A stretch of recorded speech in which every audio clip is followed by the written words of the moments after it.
Okay, class, let's continue our discussion. Upon checking, the last part we had discussed kanina was all about training regulations. Okay, we will now proceed to this slide. Okay, anyone can read? Okay, Miss Jem, go ahead.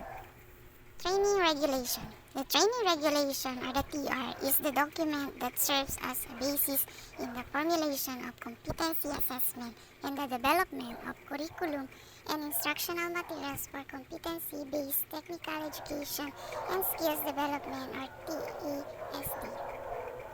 Okay, thank you, Miss Jem, for the participation. Thank you. Okay, class. TR or the training regulations serve as basis for formulation of competency assessment. When we say competency assessment, it is the process of evaluating an individual's performance and capabilities in a specific skill or set of skills. This assessment typically involves practical demonstrations, examinations, and other forms of evaluation to determine if an individual possesses the required competencies to perform a particular job or task effectively. So, yun.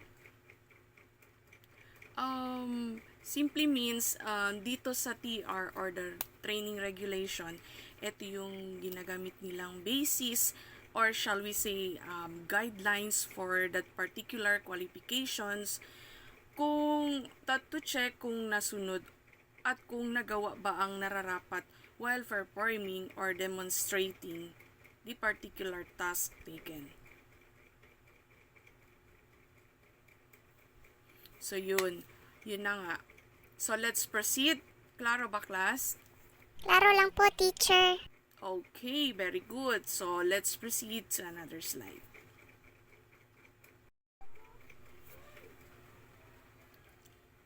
Alright. Okay, anyone can read and share some thoughts of ideas? Okay, go ahead, Miss Ritska. The training regulation serves as basis for the number 1, competency assessment and certification. Number 2, registration and delivery of training programs. Number 3, development of curriculum and assessment instruction. Dito po, competency assessment and certification play essential roles in ensuring that individuals possesses the skills and knowledge required for specific roles of profession. Alright, very good. Thank you. Okay, the training regulations serve as basis for the following. Number 1, the competency assessment and certification. When we say competency assessment, it is the process of evaluating an individual's performance and capabilities in a specific skills. Then the certification, it is a formal recognition or validation of an individual's competencies in a specific field. So that's it.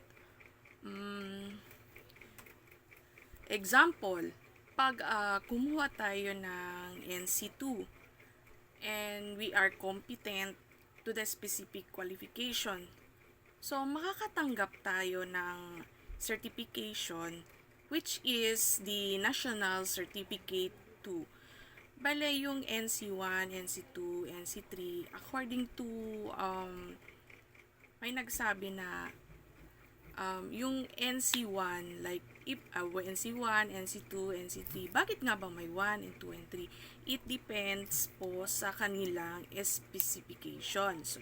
So let's say tayo, let's say food processing. Si food processing, ito ay under sa National Certificate 2.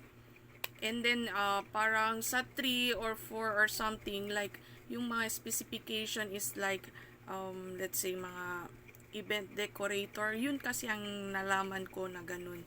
Kaya may NC2, NC1, NC2, NC3. So, yun po.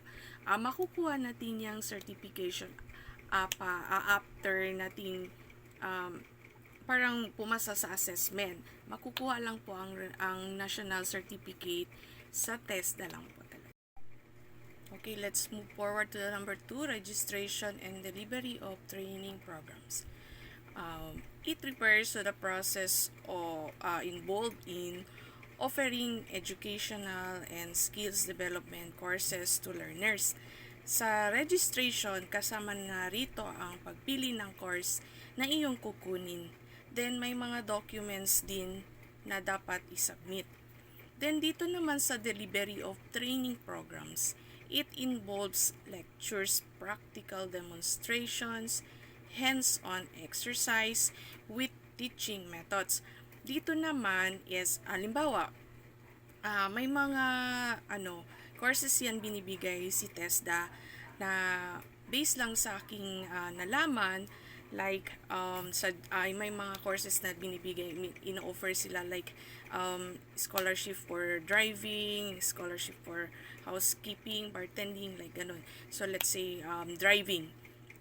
Bale, may isasubmit kayong mga requirements, ganun, para for your for filing of documents.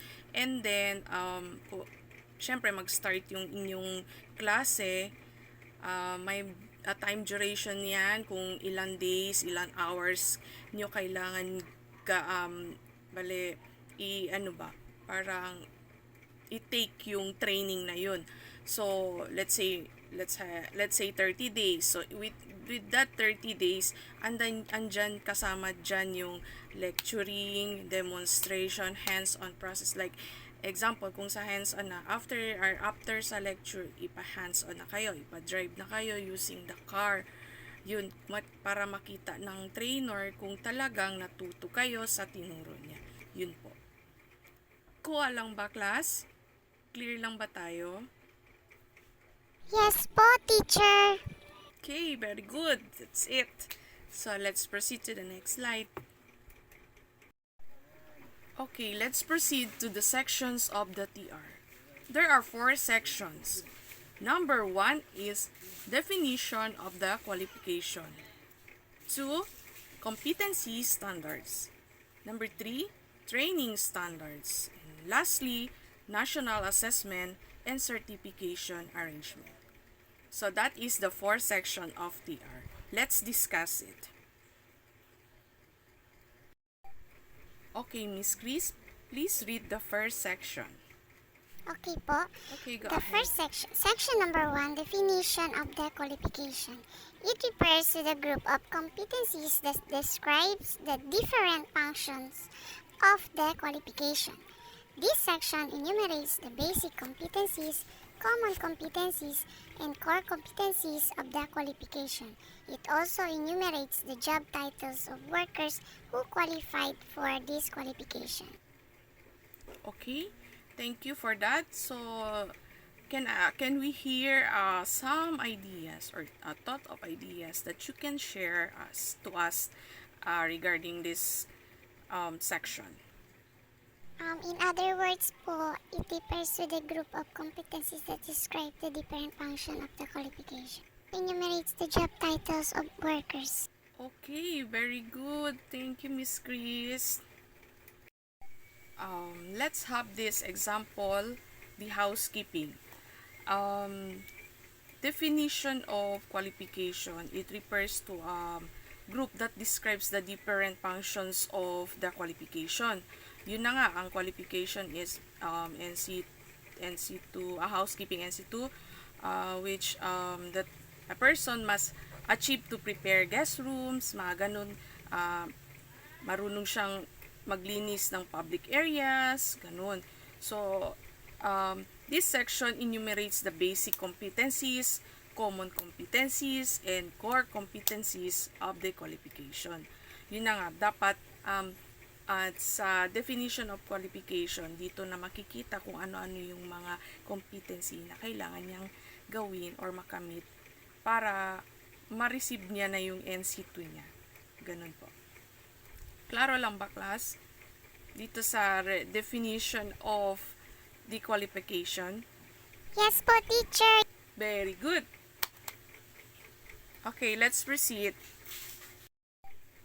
Okay, anyone would like to read the section number 2? Yes, Mr. Ronmark, go ahead. Section number 2, Competency Standards, gives the specification of competencies required for effective work performance. Okay, thank you, Mr. Ronmark. Can you share something about it? This also emphasizes the application of knowledge and skills to situations where understanding is converted into a workplace outcome. Alright, very good. Thank you. For number 2 section, this section gives the details of the contents of the basic, common, and core units of competency requires in example is the housekeeping. Yes, and housekeeping NC2. This unit covers the knowledge, skills, and attitudes required to gather, interpret, and convey information in response to workplace requirements. So that's it. That's the section number 2, which is the competency standards. It gives a specification of competencies required for effective work performance. Okay, so now let's proceed to the third section. Okay, anyone would like to read and explain? Yes, Miss Rian. Go ahead.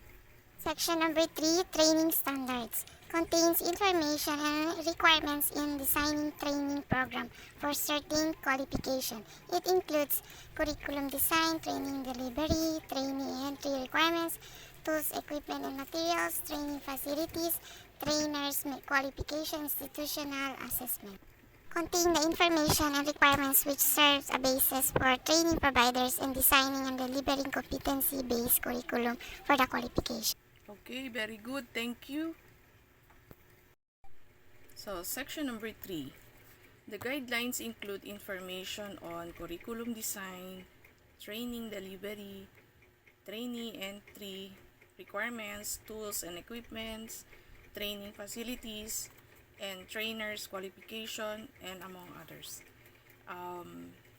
The curriculum design, dito naman pinapakita ang mga duration time ng training based sa mga competency like sa basic competency, common competency, and core competency. Sa training entry, training delivery naman, training entry requirement, trainees or students who wish to enter this course should possess the following requirements like the students can communicate in English, both oral and written. Then the students can also perform basic mathematical computation. So, sa institutional assessment naman, it is undertaken by trainees to determine their achievement of units of competency. A certificate of achievement is issued for each unit of competency upon complying the training program. So that's it. So, are we clear for this section 3? Yes po, teacher. Good. Okay, thank you, class. So, next, we will proceed to section number 4. Okay, for section number 4, National Assessment and Certification Arrangement. To attain the national certification of, like example, the housekeeping NC2, the candidate must demonstrate competence in all the units of competency listed in section 1. The basic competency, common competency, and the core competency. Successful candidates shall be awarded a national certificate signed by the TESDA Director General. So sa TESDA, ang TESDA lang talaga ang makapagbigay sa atin ng certificate upon complying o pag na-comply na natin yung mga, or let's say nakapasa tayo sa assessment, yun po. So, klaro lang ba, class? Are we clear? Any question for my presentation sa discussion ko po? And so far, teacher. Okay, very good. It's nice to hear that you understand, and also I wanted to extend my thanks to my classmates.